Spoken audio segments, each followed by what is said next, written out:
Amtrak number 1, the Sunset Limited, pulled away from Jacksonville, bound for Los Angeles. Our sightseer lounge car was clearing out as folks went off to dinner. Later in the evening, many would stretch out across the seats in the lounge instead of trying to sleep in the noisy coach. After several delays on the P&A sub west of Chattahoochee, including a 2.5-hour wait at Sellers Siding, we finally came into Pensacola, crossing Escambia Bay about 4:15 a.m.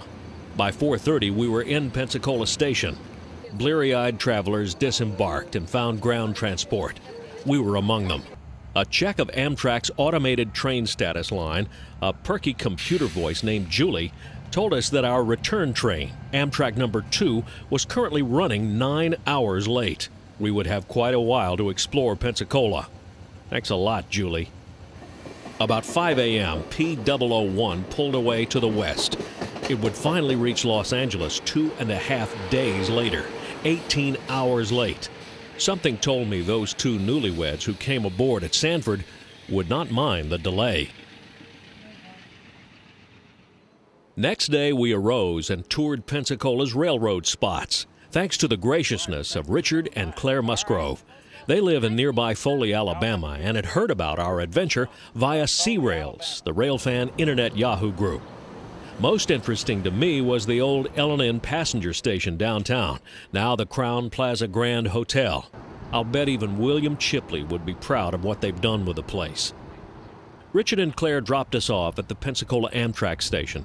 This facility was built in 1993 especially to serve the Sunset Limited. They did a wonderful job with it. I'll bet Mr. Chipley would be proud of this place, too.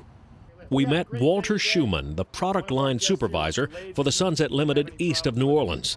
Walter was playing caterer for the eastbound Sunset today. Delivering some sandwiches. We've had technical difficulties in our lounge car, no refrigeration. We've got a great restaurant nearby, and we're going to have some sandwiches to provide to our guests on the train. Walter is a dedicated Amtrak employee, and he wasn't going to have passengers on his train go hungry. I think Bill Chipley would be very proud of Walter Schumann. At 5:05 p.m., Amtrak number 2, the eastbound Sunset Limited, glided up to the Pensacola depot, 11 hours late. A new crew was coming aboard. They were supposed to pick up the Sunset in Jacksonville, but because it was so late, they were bussed out here to Pensacola. Walter Schumann got his sandwiches aboard the cafe car, and we bid farewell to the Pensacola station master, Glenn Cruz, a cheery fellow who clearly loved people and his job. Appreciate y'all stopping by. Hopefully you can stay longer. All right. It's really a shame that this train was cut off at New Orleans after Katrina. The Sunset service really needs to be restored between New Orleans and Orlando.